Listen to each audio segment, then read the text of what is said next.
Thanks for tuning in again to Answers with Andrew. This is a short video series that I'm doing here from my law office today in downtown Akron, Ohio. My office is on Main Street here, right across from Akron Public Library.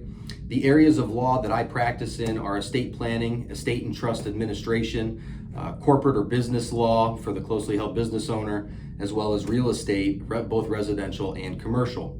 I'm trying to handle topics that come up regularly in my practice that I can speak to in just a couple minutes to try to give families, business owners, as well as my own loved ones, just information that I think that they can access online to try to answer some of these questions that just come up over and over again. So today's question that I'm going to answer is, why would I need a trust? Why would I be pushed towards a trust as opposed to some other tool such as a will or naming beneficiaries? So I've again drawn a picture. I've got my classic picture here with the two spouses. You would have beneficiaries up here. Remember, when these spouses die, all their assets have to travel down this road, and the road splits to the right and to the left. If everything goes to the right, it's going through probate. What makes something a probate asset? Quick recap. If we die with it in only our name. So if we die with a car title in only our name, if we die with a deed to a house in only our name, it is a probate asset. It will be subject to the process of probate. If we want to avoid probate, right? We want to avoid probate for us and our loved ones.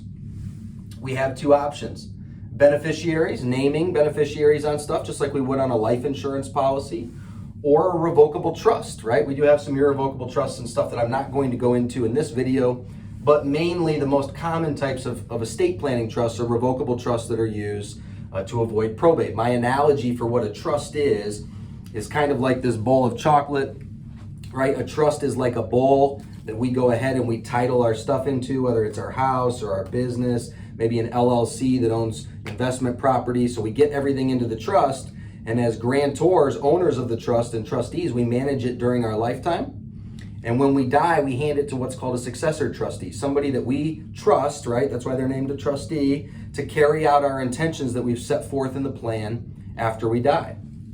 So a question I will get sometimes is, why would I need a trust? And my answer to that, just to make sure you can see it, is complex assets and complex beneficiaries, right? Why a trust? So this idea of complex assets and complex beneficiaries, the story or analogy that I use for complex assets is often my grandparents. My grandparents are hardworking people. My grandpa cut hair for 55 years. I think we figured out at the end of his career, he'd cut 750,000 head of hair, roughly, and amazing guy, hard worker. My grandma the same way. She worked for 25 years as a beautician. So they both cut hair. They made their money the old-fashioned way, one hard work day at a time, invested well, bought real estate, and as time went by, they gathered and accumulated wealth. And so complex assets, the example I use of my grandparents is they've got condos on Sanibel Island, they've got timeshares in Aruba, they've got a hunting farm down in Belmont County, Ohio. So they've got, as well as their primary residence, they've got stuff spread out in multiple jurisdictions. This is common for clients of mine to have stuff out of state, across state lines, business owners who have stuff in other states. And it is much easier to manage the transition of those assets down generationally if we have them loaded into a revocable trust. So that's an example of complex assets. That could be the vacation house in another state, the condo in Naples or wherever it's at. Complex beneficiaries. This one's tougher. I try to find nice ways or nice examples to talk about it, but there aren't a lot. It's a beneficiary that's going to require extra management, care, and attention, right? So somebody who's got special needs, Down syndrome, any sort of mental handicap or cognitive disability.